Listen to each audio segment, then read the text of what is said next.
Papo de Fotógrafo. Seu bate-papo semanal sobre fotografia.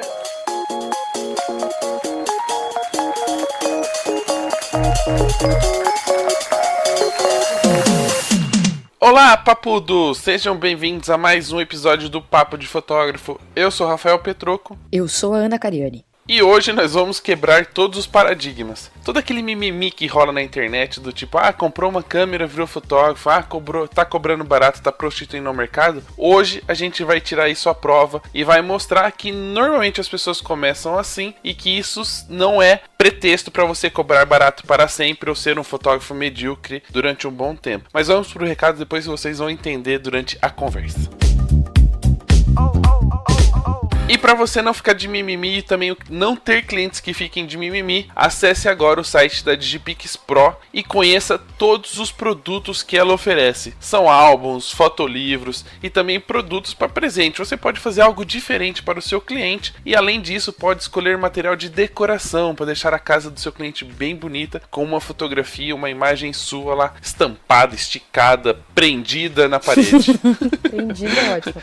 Pode colocar de todas as maneiras. Então acesse agora a Digipix Pro, conheça todos os produtos e, é claro, é importante que você faça um portfólio, né? Você tenha isso para mostrar para o cliente, porque no final das contas, a hora que ele manuseia, a hora que ele vê isso fisicamente, faz toda a diferença na venda. Acesse agora digipixpro.com.br. E se é novidade que vocês querem, é novidade que vocês vão ter. A Album acabou de lançar o Photography Pack, um pacote de assinaturas exclusiva para os fotógrafos que incluem todas as ferramentas que a plataforma oferece. Vocês sabem quais são? Não sabem? Eu vou ajudar vocês a lembrarem. Album Pro Site, como solução de website. Album CRM Pro, que é o antigo Clickster, com 2 usuários. Venda e fluxo de trabalho. Album Proof Pro, que é a seleção e prova de álbuns. Album Design Inbox Pro, que é a diagramação de álbuns. E Album AR Pro, realidade aumentada. Se você já é cliente, em breve a assinatura vai estar disponível lá dentro do seu painel do cliente. E se você ainda não é, fica ligado que ainda esse mês vai ter uma campanha de lançamento especial desse novo pacote. E se você ainda não faz parte da comunidade Album, cria sua conta grátis agora mesmo. Testa todas essas soluções por tempo ilimitado e torna sua vida aí um pouquinho mais fácil. Muito bem, bem mais fácil. E eu preciso dar uns recadinhos do Papo de Fotógrafo. Lembrando que se você precisa expandir, quer expandir todo o conteúdo que você tem para outras pessoas, pode colaborar com o nosso canal. Que quando eu digo canal, não estou dizendo só do YouTube, estou dizendo no canal como um todo. Você pode criar um podcast, um texto, um vídeo e que a gente vai ajudar a compartilhar. Mas o recadinho mais importante de hoje é para você acompanhar o nosso canal, esse sim, canal do YouTube do Papo de Fotógrafo, porque a gente tá produzindo alguns programas novos. Estamos parecendo a Emedol lá, como é que fala, que tem os direitos do Big Brother lá, que distribui, que vende pra todo mundo. É algum tipo assim, a gente tá criando um conteúdo bem bacana, que é o Fotograficamente Incorreto, onde a gente vai falar sem filtros das coisas da fotografia, e o Revelando a Cozinha, onde a gente visita a casa de um fotógrafo ou de um criativo para preparar um prato muito bacana. Então já temos lá 2 programas disponíveis, um falando sobre hambúrguer caseiro, ensinando você a fazer um hambúrguer em casa, e o Fotograficamente Incorreto, falando do futuro da fotografia. Então acesse as redes sociais do Papo de Fotógrafo, pega o link lá e corra pro YouTube para assistir. Tá tudo lá. Tá super bacana. Aí precisa comentar e se inscrever, ativar o sininho para quando tiver novidade. Quando tiver novidade, a gente já vai avisar também nas redes sociais. Então fique ligado para não perder nada. Tá muito bacana e queremos ver vocês também nos acompanhando nos outros canais. Combinado? Combinado. Então vamos lá pro bate-papo de hoje, que nós vai quebrar muita parede. Brenda nervosa. Muita cara. Tá nervosa. Brenda é brava. Bravo. Presta atenção aí, fiquem ligados.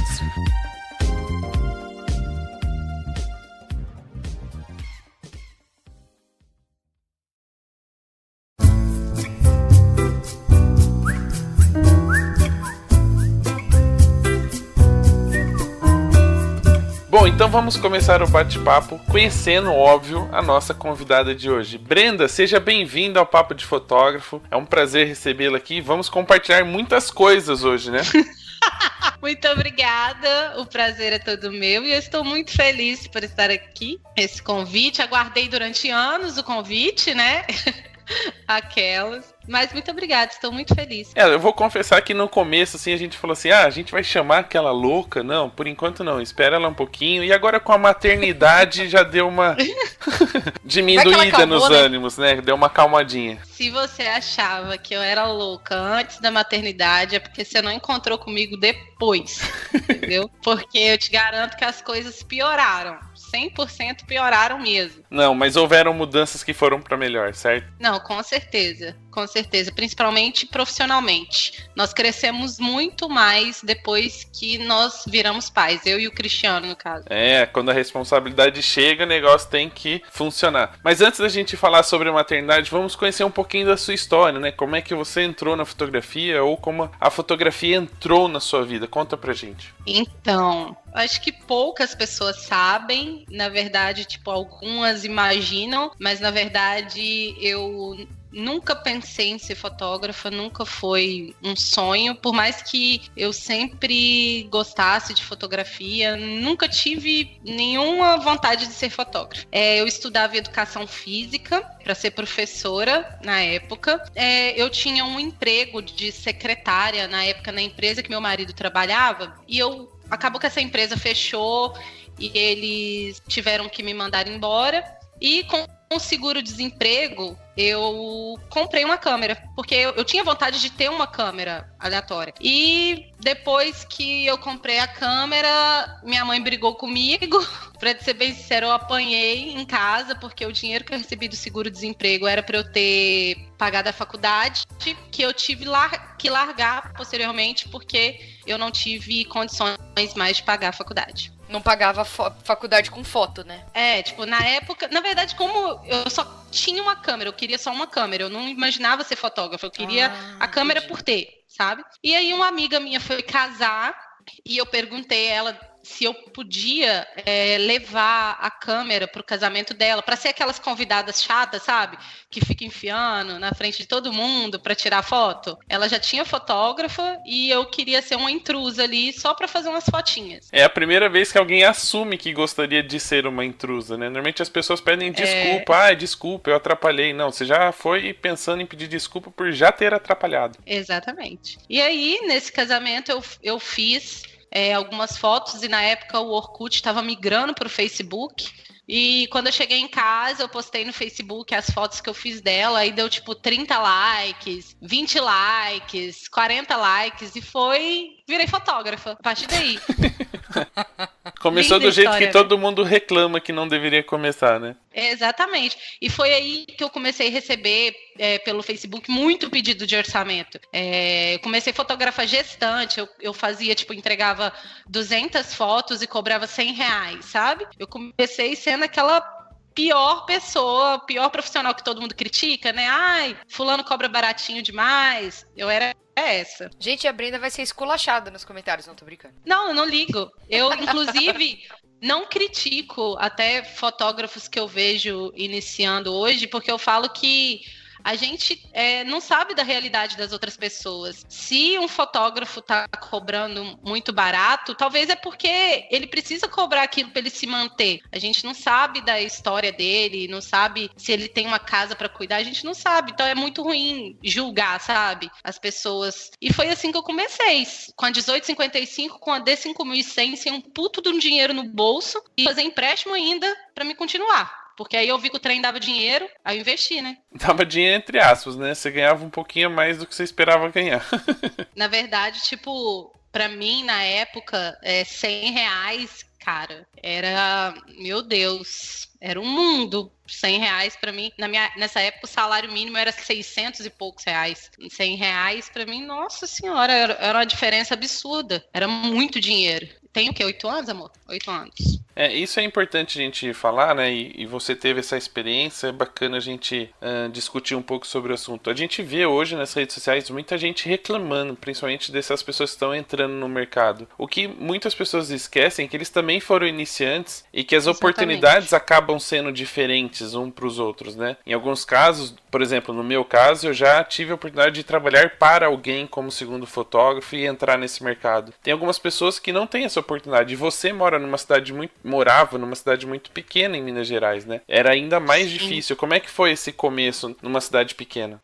No início, né, é sempre muito difícil, mas eu acho que a Brenda, assim, como pessoa, uma diferença que eu sempre tive é que eu nunca liguei muito, assim, porque as pessoas falavam de mim, o que elas falavam de mim. Eu nunca liguei. Então, quando eu comecei, eu era a menininha que tirava foto, que estava se achando a fotógrafa, eu fui muito criticada. A questão é que, tipo, eu nunca me importei mesmo, e eu via que as pessoas que chegavam perto de mim, elas gostavam do que eu estava fazendo. Então, eu fui obrigada, na verdade, a única opção que eu tive, na verdade, foi em acreditar que aquilo que eu estava fazendo era bom e que poderia ser realmente a minha profissão. Eu tive que acreditar muito em mim. Em cidade pequena, é mais difícil ainda, porque todo mundo comenta, quem fala mal mesmo, espalha, todo mundo fica sabendo na cidade toda. Mas é mais essa questão mesmo, sabe? Eu acho que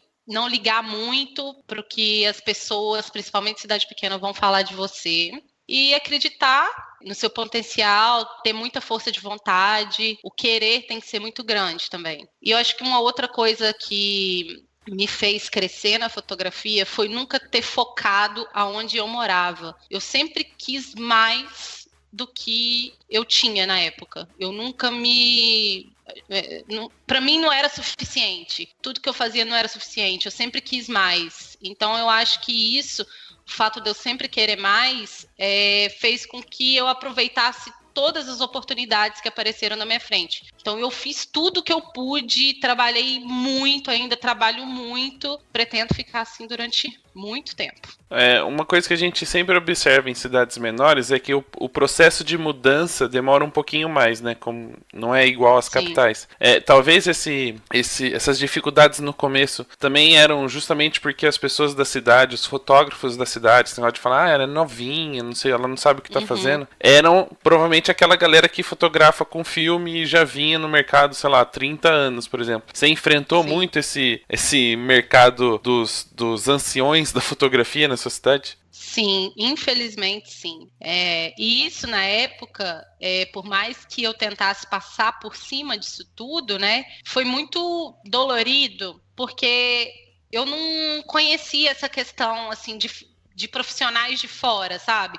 Eu não conhecia ninguém, eu conhecia os profissionais que tinha dentro da minha cidade. Então, eles eram a minha única referência. E você vê que a sua referência tá falando mal de você, tá te criticando com outras pessoas, é muito, muito ruim mesmo. Eu comecei, eu acho que eu tinha 18 anos, 17 anos, os comentários eram do tipo, você vai entregar o seu sonho na mão de uma menina? Que não sei o que. Era coisas mais ou menos nesse estilo, né?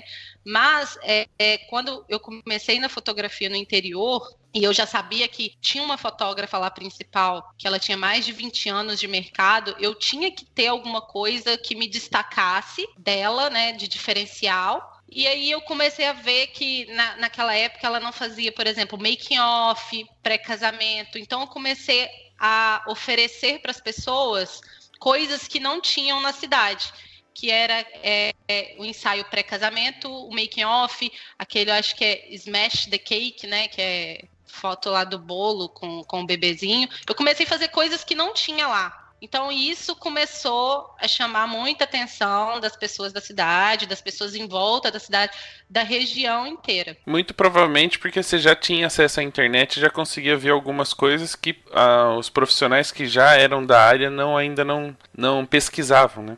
Embora lá no interior demore pra chegar essas coisas, né? Né? Oxe, você achou que eu morava na roça? Mais ou menos. É roça, mas não é tanto assim não, tá? Lajinha é massa, Su. Lajinha é top. Lá só sai artista.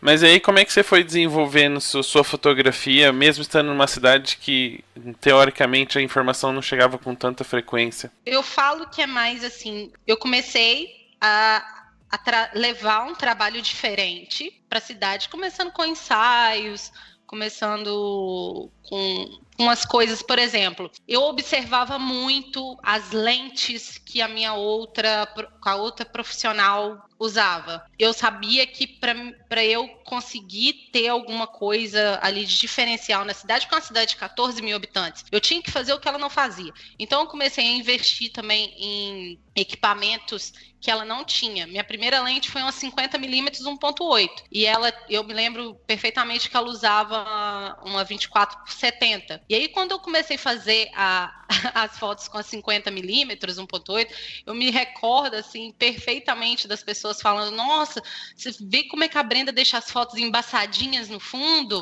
Será que aquilo é montagem? O que é aquilo? Que diferente, que não sei o quê. E isso começou a chamar a atenção das pessoas, sabe, lá. Por conta da fotografia mesmo em si ser diferente. Mas, nossa, eu fiz muita coisa de graça também, fiz muito trabalho para tentar ganhar, assim, um pouco a confiança, né, do mercado e tal. Eu trabalhei muito de graça, fiz muito ensaio barato e devagarzinho, assim, eu fui crescendo dentro da cidade. Ele buscou informação fora da sua cidade, foi fazer workshop, estudava muito mais pela internet? Como é que funcionava? Era mais internet, Facebook mesmo, que eu via coisas de outros fotógrafos, livros, até que em 2014 eu ganhei um passaporte para o Edin Brasil, que foi meu primeiro congresso, meu primeiro encontro assim com outros fotógrafos, com outros trabalhos, assim, abriu muito a minha mente depois que eu fui no primeiro Edin Brasil. Mas sempre foi mais pelo Facebook. Eu tenho sim alguns livros assim, mas eu acho que como eu estava ali no Facebook, eu conseguia ver trabalhos de outras pessoas. Então, eu queria me aproximar daquilo que eu estava achando que era bom. Então, eu me inspirava muito no que eu estava vendo ali no Facebook. Foi basicamente assim. Brenda, você já foi quebrando alguns paradigmas, porque você está fazendo justamente aquilo que os fotógrafos falam para não fazer no começo de carreira, né? Depois Sim. de todo esse tempo de passado, assim, analisando hoje, quando você olha para sua história, você faria diferente? Ou quando você conversa com alguém que está iniciando, você daria as mesmas dicas ou também falaria para ele mudar um pouco o percurso? Com toda certeza absoluta, eu faria tudo de novo. E se alguém me pergunta o que eu acho, por exemplo, Brenda, tô cobrando R$50 por 100 fotos. Vai na fé. É isso que você acha? Você acha que seu trabalho vale isso? Você precisa de dinheiro, você precisa trabalhar, que é igual eu falei no início. A gente não sabe da realidade de outras pessoas, entendeu? A minha realidade foi muito difícil na época. A minha mãe, eu venho de uma família muito humilde, a gente não tinha dinheiro, tudo que eu consegui foi na base, assim, da fotografia mesmo. Então, tipo, eu acho que tudo que eu passei, essa questão de cobrar barato, de não estudar, tudo que eu enfrentei serviu para ser a profissional que eu sou hoje, para eu estar no mercado, no lugar que eu estou hoje. Então, eu acho que tudo foi uma escada ali, foi muito aprendizado. Então, se me perguntarem o que eu acho, se alguém estiver indo pelo mesmo caminho que eu, com toda certeza eu vou falar para seguir em frente. Eu vou ir contra aí o resto da sociedade, vou contra grandes fotógrafos, né? Mas eu acredito muito naquilo que eu fiz e eu acredito muito naquilo que eu faço hoje também. E como é que o mercado da sua cidade viu, quando você começou a pegar mais trabalhos, como é que as pessoas, que eram possíveis clientes, né, começou a enxergar a Brenda já comparando com os profissionais que atuavam no mercado? Você viu que o feedback era legal, que as pessoas realmente começaram a entender que o diferente era legal, ou ainda você sofreu um pouco no começo das pessoas não saírem do que era o conservador, né, do que era o clássico? Então, eu tive uma vantagem muito grande, que na época que eu iniciei,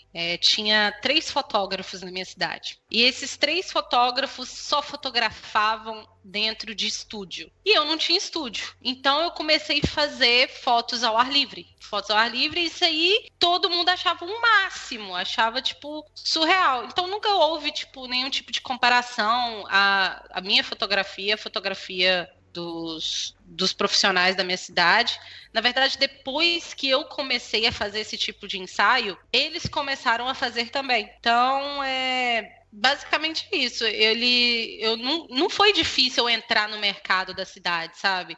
As pessoas, depois de um tempo, eu vou falar assim, mais ou menos uns 2 anos trabalhando fortemente com fotografia ali, eles já me viam como a fotógrafa principal. E na hora que eu vi que Lajinha não era suficiente para mim, eu fui pro próximo. Aí eu comecei a atender o resto da região. É uma coisa que provavelmente algumas pessoas vão perguntar tá bom, você começou cobrando barato, entrou no mercado, isso é a realidade de muitos profissionais que estão entrando, e o discurso se você começa a cobrar barato, você nunca consegue aumentar o seu valor. Como é que você foi desenvolvendo essa questão de valorização do seu trabalho, de precificação do seu trabalho? Cara, isso pra mim é ridículo, sabe? Tipo, não existe esse tipo de regra. Se você começa no barato, como é que você vai subir seu preço? Eu acho que é aquilo que eu falei. A gente tem que enxergar a nossa realidade.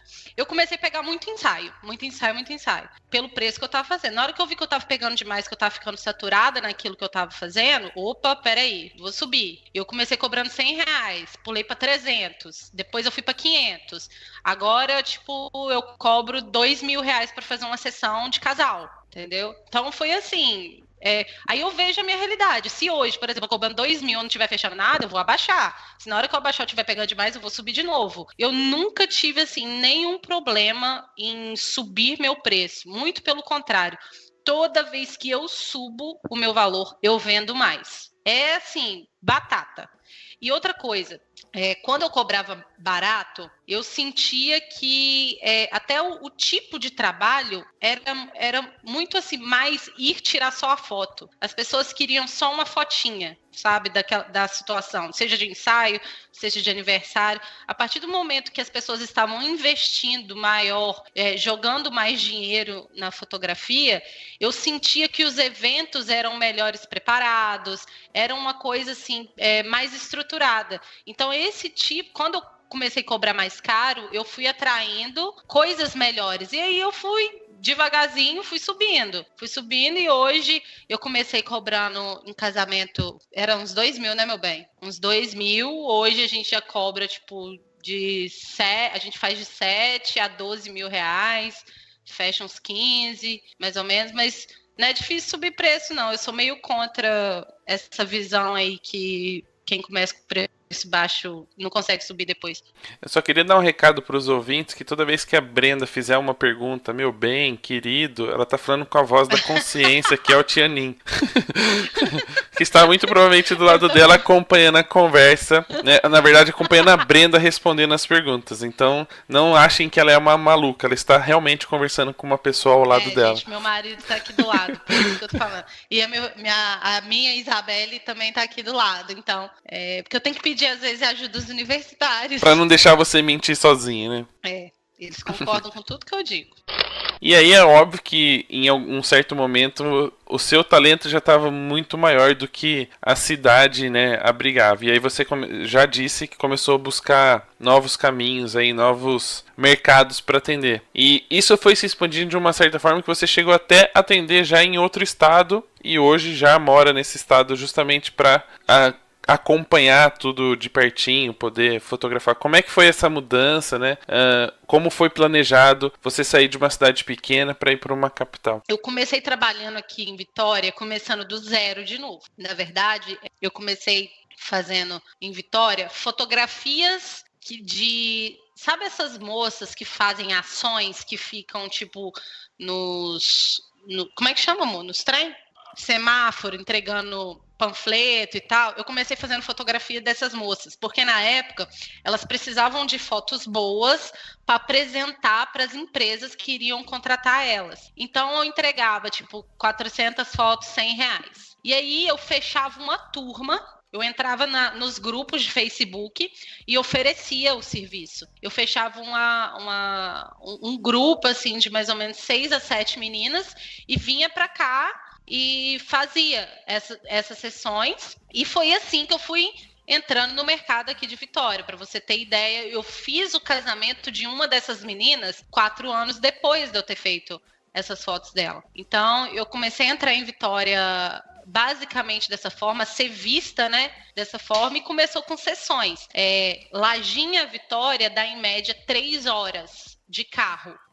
De ônibus dá em média de 4 a 5 horas. Eu fazia esse percurso, no mínimo, 2 vezes por semana. Depois que eu comecei a trabalhar aqui diretamente, tipo, muito aqui, eu e o Cristiano, na verdade, a gente fazia esse percurso, em média, 3 a 4 vezes por semana, indo e voltando no mesmo dia. Então, assim, eu tive que acreditar muito, eu gastava o meu dinheiro com combustível, eu investi muito, praticamente na época eu não estava ganhando nada, mas foi assim, bem começando do zero, igual eu falei, cobrando barato e me infiltrando aqui no mercado. Começou mais devagarzinho. Até que eu consegui pegar um casamento aqui, e depois que eu fiz esse casamento, começou um atrás do outro. Graças a Deus. O mercado aqui é muito bom. E você acabou enfrentando também aquele, que não é um ditado, mas é uma coisa comum que acontece, do pessoal de Lajinha começar a não te contratar porque achava que por você estar atendendo a capital, tava ficando caro, tava virando estrela. Aconteceu isso, só que na verdade, quando eu comecei a migrar para Vitória, eu já não atendia tanto mais em Lajinha, porque o meu preço já estava acima do que os profissionais lá na região cobram. Então o pessoal já estava começando a achar caro, né? Então, eu não quero me adaptar a isso aqui, eu não quero viver com isso. Eu quero ir trabalhar em algum lugar que me pague mais. Então eu comecei a atender aos arredores de Lajinha. E aí, na hora que eu vi que ali também estava ficando, tipo, difícil, eu falei, não, então vamos para Vitória, que Vitória, capital, né, vai ser melhor para vendas. E foi exatamente no que eu acreditei. Mas depois que eu vim para cá, que eu comecei a trabalhar aqui, eu comecei em Lajinha a pegar coisas mais seletas. Eu já não tinha aquela quantidade de trabalho mais, trabalhava menos e ganhava mais. Eu comecei a fazer menos sessões, mas sessões mais trabalhadas, sessões que as pessoas investiam mais, aniversário que as pessoas investiam mais. Então ficou tudo que eu comecei a fazer lá, ficou algo mais seleto, sabe? E eu acho até que foi bom. Aquela que eu estava ficando muito cansada pela quantidade de coisas que o preço baixo traz pra gente, né? E acaba que quando você começa a fazer as coisas muito no automático, porque você já não tem mais vontade de fotografar, o seu trabalho não desenvolve, né? E quando você diminui a frequência e aumenta a dedicação em cima de cada trabalho, parece que a fotografia evolui muito mais rápido. Eu acho que eu precisei passar por isso, e eu acho que todo mundo precisa passar por isso, sabe? Porque eu sei que provavelmente tem fotógrafos que não concordam com essa questão do preço, mas foi muito importante para mim, para eu conseguir chegar onde eu cheguei, sabe? A evolução, ela foi vindo devagarzinho. Então, no começo, eu acho que foi importante para mim, para minha evolução na fotografia, passar pelo que eu passei, passar pela dificuldade em não conseguir cobrar mais caro, que não adiantava eu querer cobrar mais. Eu tive que passar por isso porque era a opção que eu tinha. E eu também, cara, eu estava começando, meu trabalho valia o que eu estava cobrando, como ele vale o que eu cobro hoje. Então, igual eu falei, eu não acho que o preço baixo atrapalha depois subir, acho que é de boa, é só saber colocar certinho que vai. Legal. E uma coisa que a gente acabou não abordando, você falou que comprou a câmera, né? Mas já decidiu de cara ser fotógrafo de casamento, assim, ser fotógrafo social? Ou foi a única oportunidade que você encontrou e acabou entrando no mercado e gostando disso? Na verdade, eu pegava o que aparecia na frente, entendeu? Se chegasse 15 anos, eu fazia 15 anos. Se chegava neném, eu fazia neném. Se chegava casamento, eu fazia casamento. Se chegava 16 anos, mulher pelada, eu fazia o que estivesse me pagando para fazer, eu fazia. Porque, na verdade, eu também tive que passar por essa experiência para hoje, por exemplo, não fazer sensual, porque eu já tive a experiência de fazer e eu não gostei.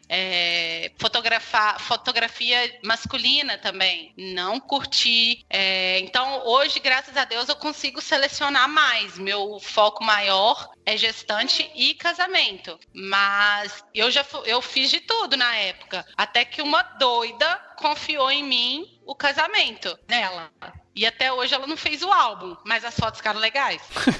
Aí depende da cliente, né? Nós precisaríamos entrevistá-la para ter certeza. Ah, minha filha, ficaram legais dentro do que eu tinha, que era uma 1855, um flashzinho baratinho e uma D5100. Foi um puta de um casamento, tá? Na época. Isso logo no começo que você tinha entrado no mercado. Começo. Sim. Tem gente que fala assim, como que você teve coragem? Eu falei assim, meu filho, eu tenho que me arrepender daquilo que eu não fiz. E eu acreditei e fui, enfiei a cara e fiz o melhor que eu pude. Eu dei o meu máximo naquele casamento e graças a Deus, depois dele vieram outros e outros e outros e outros. Até aproveitando o gancho, né, e para quem acompanha você nas redes sociais, percebe muito isso, que de uma certa forma você consegue fidelizar o cliente, né? Quem faz o casamento com você já meio que engata fazer também a sessão de gestante e etc. Como é que você faz, como é que é o seu processo, ou quais ferramentas você se utiliza para o cliente continuar fotografando com você? Então, eu acho que isso também pode ser até alguma coisa assim que muitos vão ser contra, né? Mas a maioria dos meus clientes que um dia foram noivos voltam para ser gestantes, sim. Depois ou ensaio de família, ou ensaio de 1 ano de casamento. Na verdade, todos os meus clientes, eu trato eles como reis e rainhas. Tudo que eles querem eu faço. Eu não tenho aquela coisa de ficar limitando. Eu faço o que eles querem, entendeu? Então eu trato eles muito, muito bem. A minha entrega, ela é muito bem feita. Eu gosto de ser excelente desde o início até o final. Desde a escolha, eu uso o melhor programa. Tudo eu tento fazer o melhor que tiver, eu faço para ele. Então, eu acho que as pessoas enxergam muito isso, sabe? Por mais que, às vezes, a pessoa, sei lá, não ache que aquilo é a melhor coisa, eu faço ela enxergar a minha dedicação e estar oferecendo para ela o meu melhor. E eu faço isso com todos, sem exceção. Principalmente em casamentos. Eu trato as minhas noivas como princesas. Elas são minhas patroas. Então, eu estou sempre atendendo elas muito bem. Eu não tenho, por exemplo, aquela coisa que tipo, nossa, uma noiva me mandou mensagem 1h da manhã, criticando isso. Cara, essa noiva manda mensagem pra mim 1h da manhã e eu tô acordada, eu vou. E você tá acordada 1h da manhã? Você sabe que eu tô, né? Eu vou atender ela. Se ela me mandar mensagem 6h da manhã e eu estiver acordada, eu vou atender ela. Se ela me mandar no domingo de noite, onde eu estiver, eu vou atender ela, cara. Eu não vou ficar aí com o meu ego lá em cima, me achando que eu sou a mais foda da galáxia, que eu não devo atender. Porque meu domingo é sagrado. Vá, por favor, eu atendo mesmo. Eu trato elas com todos eles com muito, muito respeito. E eu acho que isso faz diferença em qualquer profissão, você tratar o seu cliente da melhor forma possível. Eu acredito nisso, sabe? Eu faço o que eles querem que eu faço para eles e eu trato muito bem. Tá, não precisa ficar nervosa. Pode não ficar tô tranquila. Nervosa, não. É a Elise que tá aqui. Revoltou, né? Não, o que eu tava falando é que, tipo, você falou sobre a fidelização do cliente. Eu acho que é isso, sabe, Petrucco? Eu tá sempre interessada no gosto da noiva, no gosto da gestante. Eu não me importo em só ir fotografar. Eu me importo com tudo. Se a pessoa tá se sentindo bem, se ela tá feliz, eu escolho um lugar que, por exemplo, para fotografar externa, que a pessoa se sinta bem, que ela goste. Eu pergunto sobre hobbies, sobre o que a pessoa gosta de fazer. Eu tento entrar no mundo da pessoa para fazer algo exatamente para ela ver que eu me importo com ela, que eu me importo com os gostos dela, que eu me importo com o que ela, com as cores que elas gostam. Então, tipo assim, eu igual, por exemplo, até edição de foto, isso influencia. Tem gente que quer umas fotos mais só preto e branco. Eu atendo tudo que eles querem.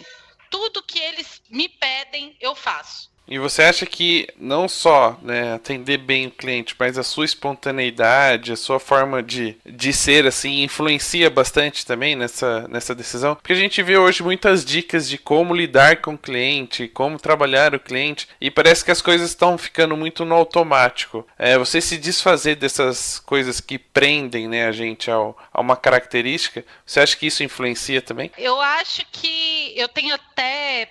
Eu diminuí muito em mostrar, por exemplo, a minha vida em redes sociais, essas coisas hoje, porque eu acho até que às vezes essa espontaneidade aí que você citou pode até assustar algumas pessoas se elas não me conhecerem.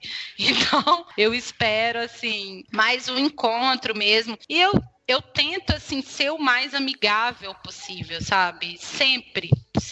Eu tento não só ir tirar foto, sabe? Logicamente que nem Jesus conseguiu agradar a todos, né? Quem sou eu na fila do pão? Mas eu me dedico muito, eu sou simpática com todo mundo, eu trato bem todo mundo. Eu acho que o meu jeito é assim, na verdade. E eu acho que isso, eu passar para as pessoas coisas boas, só me traz coisas boas também, clientes bons, graças a Deus, glória a Jesus. Mas é isso. Não, é isso que eu acho que as pessoas precisam entender, que às vezes, por mais que as redes sociais estejam aí pra gente mostrar um pouco do nosso estilo de vida, e por mais que a gente seja espontâneo, tem que haver um equilíbrio, já que a gente vive de imagem, e não é só de vender de vender imagem como fotografia, a nossa imagem também. Sim. Mas você acha que essa convivência, a experiência que o casal passa com você, seja no pré-wed ou no dia do casamento, isso ajuda também a você vender ou mais fácil ou vender mais a continuidade disso, né? Como ensaio de grávido, ensaio de família? Acho que sim, sabe? Porque acaba que eles viram meio que amigos e eles se sentem à vontade comigo. Eu acho que isso com certeza faz a diferença. O fato das pessoas se sentirem à vontade com você e não te esquecer, porque eu acho que se você vai lá e faz um trabalho no automático, apenas vai lá fotografar, foi apenas aquilo que você fez, sabe? Eu acredito que nós devemos plantar outros tipos de semente, enquanto nós estamos ali. Que é a gentileza, que é você meio que se tornar amigo da pessoa, sabe? E isso faz com que eles voltem. Quando a pessoa se sente bem ao seu lado, ela vai voltar. E assim, eu tenho muito trabalho, eu normalmente não faço, por exemplo, acompanhamento de bebê. Se a pessoa me orça comigo acompanhamento de bebê, eu não faço. Mas há clientes que fizeram casamento, gestante e que querem fazer o acompanhamento, aí eu vou pela amizade que eu criei, eu vou lá e faço, entendeu? Porque eu quero continuar com aquele vínculo, eu gosto daquele vínculo, não acho que... Pega o café para mim, amor. Eu não acho que é só ir lá e fotografar. Deu para entender ou ficou confuso? Não, dá para entender. Você não faz o avulso, né? Se a pessoa já tem a criança e fala, faz só acompanhamento. Você só faz se é um casal que você já contou outros momentos da história deles, sim. Que é, de uma certa forma, a verdadeira fidelização, né? Quando o cliente realmente se sente à vontade ou que você faça parte da história dela de forma natural e não forçada, como alguns cursos, algumas pessoas tentam vender isso como estratégia de marketing, né? Na verdade, o fato de você forçar alguma coisa nunca dá certo. Tudo que você tenta forçar dá errado, principalmente nessa questão de venda. Se você tenta vender algo, principalmente mexendo com o emocional, de ganhar pelo preço da outra pessoa, nada dá certo. Eu acho que em tudo que você se entrega, como pessoa, como profissional, quando você se coloca ali, não está pensando só no dinheiro, eu tenho que vender, tenho que fazer isso, tenho que fazer aquilo. Quando você esquece disso e se coloca, dá tudo certo, sabe? Dá muito, muito certo. Eu nunca usei nenhum tipo de estratégia de venda, Eu vi até um vídeo na internet esses dias para trás aí, de umas dicas que deram lá para vender para uma gestante, que eu acho um absurdo você ter que mexer com o emocional da pessoa para você tá vendendo um produto. Isso para mim é ridículo, é absurdo, sabe? Eu acho que você se você quer vender mais, se você quer conseguir cobrar bem, você tem que começar a se importar mais com as pessoas, sabe? Não fazer jogos emocionais, mas se importar de verdade, seja no casamento, seja no ensaio gestante, mostrar que você tá ali não só para ganhar dinheiro, mas que você tá ali para você porque você realmente está registrando uma fase que ela considera maravilhoso na vida dela. Você tá ali registrando sonhos de verdade. Eu não sou muito dessas coisas sentimental, não, mas eu acho que... Você não é nada romântica, você é sempre bruta. Nada. Pois com certeza. Mas o que eu acredito realmente muito nisso, que você se colocando, que você se entregando de verdade, sem ficar pensando no financeiro, ou ficar pensando naquela questão de venda, eu tenho que vender, quando você se coloca ali, dá muito, muito mais certo. Sem sombra de dúvidas. E você citou um pouquinho antes de plantar a sementinha, e aí aproveitando um gancho de plantar a sementinha, a maternidade mudou um pouco esse processo seu? Você se tornou mais flexível? Ou na verdade ela só te trouxe uma coisa que você já percebia ou já se colocava no lugar das grávidas que vocês fotografavam? Olha, depois que eu virei mãe... A minha gravidez foi péssima, né? Eu tive uma gravidez terrível, passei muito mal. E isso me fez entender muito mais a mulher grávida, principalmente as minhas gestantes. Eu entendo muito mais elas hoje. Em questão de... Eu sempre fui muito flexível, então acho que isso nunca foi um problema. Mas com toda certeza, a maternidade não me atrapalhou em nada, não me limitou, pelo contrário, né? Hoje, com a Elise, depois que eu tive a Elise, que nós mudamos para Vitória, sem ter nenhum parente aqui, sem ter ninguém, nós viemos embora para cá, acreditando, porque nós não aguentávamos mais ficar na estrada. Eu vendi o triplo depois que ela nasceu. Eu trabalho muito mais hoje, consigo dar muito mais atenção a ela, consigo produzir muito mais com a presença dela. A maternidade, com toda certeza, fez que eu e Cristiano, fez com que a gente crescesse muito, muito, muito mais profissionalmente. Em questão de responsabilidade ou em questão de falar, agora a gente tem alguém para cuidar, a gente não pode mais arriscar e estão correndo atrás? Então, nada mudou, sabe? Eu sou muito assim, eu não gosto de obstáculos, sabe? Nunca coloquei a Elise como obstáculo. Por exemplo, antes a gente viajava muito. Hoje a gente viaja muito ainda. E se eu tiver que colocar ela nas minhas costas e carregar, eu vou colocar. Então, a responsabilidade aumentou? Sim, e muito. Mas não mudou. Muito pelo contrário. Tudo se multiplicou. Pode ser que multiplicou, sim, a responsabilidade, mas os trabalhos multiplicaram, as vendas multiplicaram, tudo multiplicou. Então, assim, a maternidade em si, tem gente, inclusive, que eu recebo muita pergunta sobre isso no meu Instagram, que é de fotógrafas, mães que não sabem o que fazer. E a minha dica na verdade, o que eu vivo, né, hoje, gente... Relaxa, que dá tudo certo. Filho é próspero, só traz coisa próspera para a vida da gente. É muito, muito, muito bom. Sou completamente uma pessoa mais evoluída depois que a minha filha nasceu. Você tinha falado que a gravidez não foi tão fácil. E como é que você se preparou, por exemplo, para honrar os compromissos, né? Então, eu engravidei sem poder, né? Que eu não podia engravidar. Né? Na época eu tinha endometriose e eu descobri que eu estava grávida uma semana antes de eu palestrar no Ed Brasil, da primeira vez. E aí foi uma coisa absurda, uma coisa louca. Eu fiquei louca, né? Porque eu fui fazer as contas e eu ganhava a neném em dezembro, e eu tinha 4 casamentos em dezembro. Então, eu falei, fudeu, né? O que eu vou fazer? Por mais que eu confiasse no meu esposo e na minha equipe para estar produzindo esse casamento, as noivas não entenderiam, sabe? Então, porque acaba que a empresa leva o meu nome. Então, eu tive que ir nelas. A primeira coisa que eu fiz, eu não contei para ninguém, eu fui nelas e escrevi um texto explicando a situação, porque, na verdade, foi o que aconteceu, eu engravidei sem querer. E as 4 super entenderam. graças a Deus, o Cristiano e a nossa equipe fizeram um casamento, ficou maravilhoso, elas ficaram super satisfeitas com o trabalho. Mas foi isso, eu não me preparei não, veio de presente pra nós.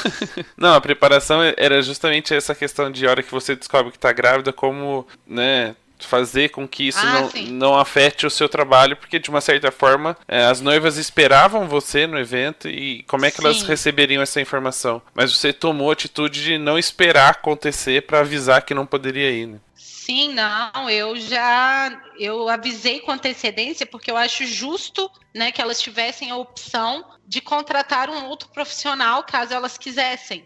Por mais que no meu contrato tenha bem especificado lá que a Brenda ou a sua equipe fará o casamento, entendeu? Eu não tinha, em questão contratual, que estar no casamento, mas eu achei justo agir dessa maneira, eu conversar com elas e dar, assim, a possibilidade de elas cancelarem comigo, caso elas quisessem, e nenhuma quis, todas, por mais que tenha levado um sustinho no início, assim, mas ficaram super satisfeitas, ficaram super felizes. Que isso é uma conquista, teoricamente, da sua fidelização, né? Do seu jeito de ser, das pessoas acreditarem no seu profissionalismo. É uma soma de tudo e elas ficaram tranquilas, mesmo porque elas estavam começando uma família. Sim, exatamente. Então elas teriam que entender que isso faz parte do processo. Sim, faz parte, não aconteceu, aconteceu. Casou, tem tchaca-tchaca na buchaca, a possibilidade é grande.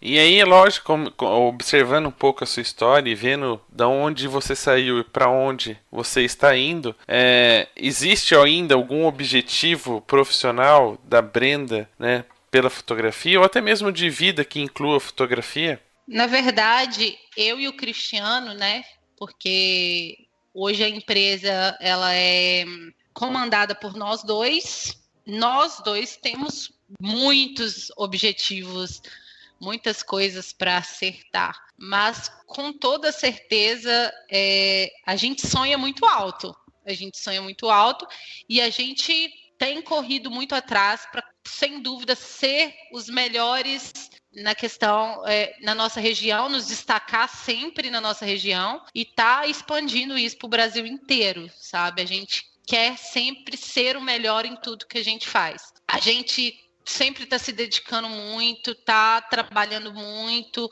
A gente, por exemplo, hoje está 20 dias sem parar, mas isso em prol de uma coisa que a gente sonha, que a gente quer, mas é basicamente isso. A gente sonha muito alto, a gente quer estar à frente, continuar sendo referência no mercado de casamentos aqui em Vitória. A gente citou o nome dele durante o programa várias vezes e acabou não perguntando como é que o Cristiano entrou nesse barco com você. Na verdade, ele entrou no início em um casamento que um freela furou comigo. E aí ele foi fotografar comigo e desde então ele não parou.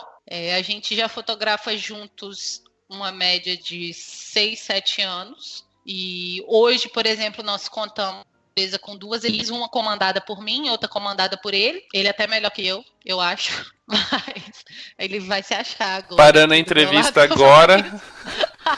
Vamos começar outro episódio com a pessoa. Dá o microfone pra ele. Mas a gente se completa muito, porque eu sou essa bagunça toda que vocês já conhecem.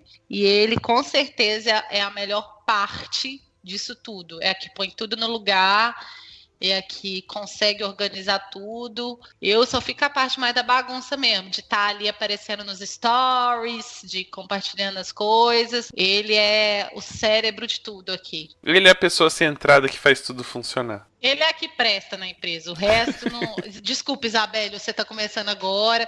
Eu tô pedindo desculpa à menina aqui.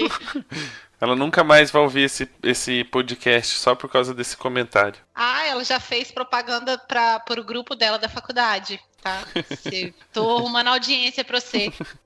E aí, aproveitando um pouquinho desses objetivos, né, profissionais, a gente sabia que você sempre falava de, um dia eu vou palestrar no Ed, teve a oportunidade de 2 vezes subir no palco e compartilhar um pouco das suas histórias, das suas experiências. Como é que foi esse processo para você, né, de ter o reconhecimento de ser chamado para palestrar, né, no núcleo, de dividir isso com a galera e depois voltar para casa? Qual foi a análise que você fez? O que você precisava transformar essa experiência para a sua vida profissional?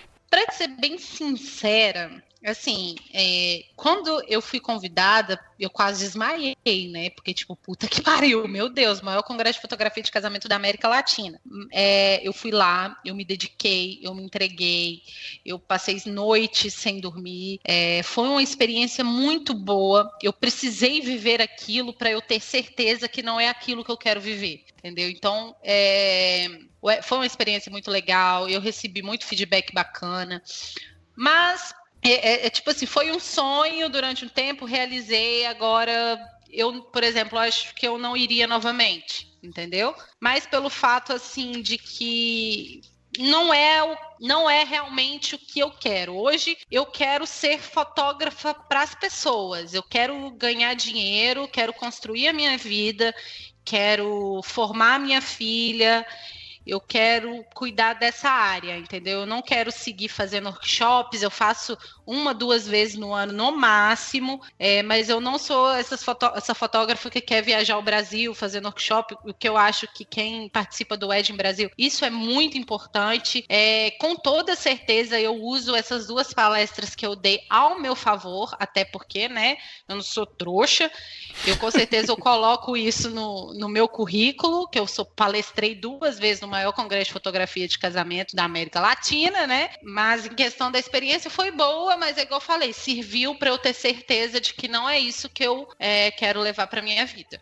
Percebeu-se, pelo menos eu tive essa percepção, né, que acompanho você mais de pertinho, de que quando você desceu do palco pela segunda vez, né, quando passa aquela semana de adrenalina, você voltou muito a sua comunicação, principalmente nas redes sociais, para os clientes e não para os fotógrafos, como normalmente acontece. Isso, de uma certa forma, tem a ver com isso, né, com a experiência, ou depois desse momento as pessoas começaram a te perceber de uma outra forma e você precisava aproveitar esse momento para se comunicar com os possíveis clientes? Na verdade, eu vou te falar. Essa questão de palestra, a gente vai lá, a gente se entrega, a gente se dedica, a gente morre de ansiedade pra gente se pôr à prova, entendeu? Vai ter gente que vai gostar? Vai! Mas vai ter pessoas lá que vão te criticar por nada, entendeu? Aí você acaba que você recebe aquela energia ruim, aquela energia pesada de pessoas que não valem a pena, sabe? Eu não acho que vale a pena passar por todo aquele nervosismo que todo palestrante passa, sabe? É uma sensação, é uma insegurança, por mais que a gente esteja firme e convicto naquilo que a gente está falando, a insegurança é muito grande de você tem medo de você ser criticado demais, e aí vamos supor, você vai lá e é criticado a troco de quê? Entendeu? De você estar lá, você se dedicou, você se matou para ser criticado, para ser apedrejado por pessoas que não conhecem sua história, que não conhecem a sua vida. Não vale a pena, sabe? Para mim, não valeu a pena, olhando por esse lado, né? Acaba que eu agradeço muito ao pessoal da editora por eu ter tido essa oportunidade. Eu acredito que para o meu crescimento profissional foi muito bom no que eu coloquei como objetivo, sabe? Que era vender mais, usar ao meu favor em questões de venda, entende? Por esse lado, eu acredito que foi bom, mas igual eu disse, eu não acho que vale a pena, porque a pessoa que ela quer, por exemplo, se eu monto um workshop, a pessoa paga para me ver, ela vem me ouvir, ela vem me escutar, ela se dedica, ela entende as coisas que eu falo. Agora, quando eu palestrei no Edin, tinha gente que ia só pra ver se eu ia me fuder, entendeu? Desculpa, põe um pi aí nesse pedaço. Tinha gente que foi lá só pra ver se eu ia cair, entendeu? E eu não quero esse tipo de energia pra mim. Eu não quero. Então, meu objetivo, desde que eu saí da segunda palestra, é focar nas vendas, focar no meu trabalho e vender pra pessoas normais. Eu nunca quis vender para fotógrafo. Por isso que eu não tô nem aí. Se a pessoa vê uma foto minha lá e fala, ai, o horizonte tá cortando fundo, a foto tá bonita, show, meu cliente gostou, maravilha. Eu tô nem aí, entendeu? Esse negócio de crítica construtiva, que você vai lá, tipo, ai, Breno, deixa eu fazer uma crítica construtiva com a sua fotinha aqui. Se você fizer isso aqui, eu vou falar assim, pega a sua crítica construtiva e coloca lá naquele lugar, entendeu? Não quero. Eu quero. Se o meu cliente virar para mim e falar, Brenda, eu quero uma foto assim, eu acho que essa foto que você fez minha vai ficar melhor assim, eu vou virar, beleza, eu vou fazer desse jeito, entendeu? Agora, a pessoa só porque trabalha na mesma área que eu, às vezes se acha superior a mim por algum motivo, vem criticar meu trabalho, igual aconteceu muito no Ed Brasil, por favor, dá licença, por favor, não é falta de humildade, sabe? Mas é questão do meu objetivo hoje. Meu objetivo hoje é agradar o meu cliente. Meu cliente estando satisfeito, perfeito. É isso que eu quero. Não me importa o resto. Eu quero que o meu cliente esteja feliz com o que eu estou ofertando para ele. Eu quero que as minhas fotos sejam lindas para o meu cliente. Apenas. Eu queria só aproveitar, não foi combinado isso, e eu nem tinha feito essa postagem, mas eu publiquei esses dias no Instagram do Papo uma frase que encaixa muito bem nesse último pedaço da nossa conversa, que é, não existe fotografia perfeita, sempre vai ter um fotógrafo para colocar um defeito. Nossa, cara, e como tem? As pessoas perdem tempo criticando foto de outra pessoa. E é aquele tipo de crítica, assim, eu falo assim, se você olha para a foto de uma pessoa e você quer ir lá criticar, não critique, apresente uma solução, entendeu? Se você viu um defeito numa foto de uma pessoa, apresente uma solução, não apenas vai lá e fala, olha, essa foto tá ruim por causa disso, disso e disso, porque quando a pessoa faz isso de ir lá criticar, ela só quer te diminuir. Entendeu? A pessoa que ela vai lá fazer uma crítica para você, sendo que às vezes você nem pediu, ela só quer te diminuir. Agora, se você quer realmente ajudar alguma pessoa com alguma coisa, você vai lá e apresenta soluções para ela. As pessoas têm mania de tipo sair criticando tudo, que foto de pessoa é ruim, que a outra foto tá com o horizonte cortando, que não sei o que. E depois que eu parei de escutar esses trem, nossa senhora, vendi muito mais. Vendi muito mais. Uma coisa que eu acho importante, né? Quando a gente vai fazer uma crítica, é não fazer baseada no achismo. Eu acho que assim Sim. ficaria melhor, ou eu faria assim, né? São experiências diferentes, olhares diferentes. Isso não são críticas construtivas, porque você está dando a sua visão sobre algo. O ideal é, por exemplo, a Brenda falou, mas... corte a cabeça, né? Tipo, o horizonte está cortando a cabeça. É uma coisa técnica, mas você pode só sugerir, falar assim, eu não cortaria a cabeça, por exemplo, né? Não deixaria o horizonte na linha do pescoço, ou não faria tal coisa, mas quando tem um argumento técnico e não achismo ou como eu faria. Sim, na verdade é mais isso. Eu vejo muito nos grupos aí de fotografia, por exemplo, algumas pessoas vai lá, aceito críticas, critiquem. Você vê pessoas apontando soluções. Tipo, as pessoas querendo ajudar um fotógrafo iniciante. Mas eu vejo outras pessoas metendo pau sem necessidade nenhuma, sabe? Pessoas que comentam coisas apenas para diminuir as outras. E eu acho isso muito ruim, sabe? Essa carga é muito pesada. É muito, muito pesada. Acho que ninguém merece isso, entendeu? As pessoas que elas... perdem o seu tempo tentando diminuir o trabalho do outro, colocando o seu, porque quando a pessoa diminui, né, o trabalho do outro, ela meio que se baseia no seu. Então, automaticamente, você acha o seu melhor que o daquela pessoa. Aí já começou errado. E eu vejo esse tipo de coisa muito em grupos de fotografia. Tanto que eu até saí que eu não aguentava, gente. Dava vontade de meter porrada em todo mundo que estava lá. Que, nossa, misericórdia. Não. Bom, a gente pode terminar esse bate-papo com essa polêmica, deixando para as pessoas comentarem o que elas veem, o que elas encaram quando vão assistir uma palestra. Elas vão com uma pontinha de inveja ou se elas realmente vão de coração aberto. A maioria das pessoas vão falar que de coração aberto, né? Quem vai falar que tá indo... Quem vai falar que tá indo por causa de inveja? Ninguém. Obviamente que as pessoas falam, não, tô criticando, mas olha, é só uma dica, tá? É só uma dica, assim. que eu tô te passando e tal. Do fundo do meu coração, tô só tentando te ajudar. Tá. Senta lá, Cláudia. Bom, Brenda, eu acho que hoje a gente quebrou muitos paradigmas, né? Acho que as pessoas que normalmente reclamam de iniciantes ou que acham que estar no palco é um glamour que nada paga o valor. A gente acha que quebrou um pouquinho essa ideia. Espero que as pessoas comecem pelo menos a pensar do outro lado da moeda, como as coisas funcionam, como realmente elas são, tirando as redes sociais. Para quem quiser te acompanhar no Instagram, ver as besteiras que você fala e como você, de uma certa forma, conquista seus clientes, pode te acompanhar aonde? Brenda Sanji Fotografia, @BrendaSanjiFotografia. No Instagram. E no Facebook, só digitar Brenda Sanji já te acha. Você nem tá usando muito. Não uso muito, eu uso mais Instagram. É mais pop. E é mais fácil e rápido, né? Mas olha, uma dica que eu tenho pra dar, e olha que não é uma crítica construtiva, viu? É uma dica, entendeu? Que eu tenho, que eu gostaria de compartilhar, na verdade, com todo mundo, é para as pessoas pararem de se importar com os trabalhos alheios e focar no seu. Eu acho que é uma dica muito básica, mas ela não tem sido utilizada com muita frequência por muitos fotógrafos. As pessoas perdem muito tempo criticando o trabalho alheio e esquecem de focar no seu negócio. Por isso que vivem reclamando que o mercado tá ruim, que tudo tá ruim, que não sei o que. Cara, sério, foca no seu e vai. Com certeza, se você se dedica pra si, não se dedica pra criticar o outro, você vai voar.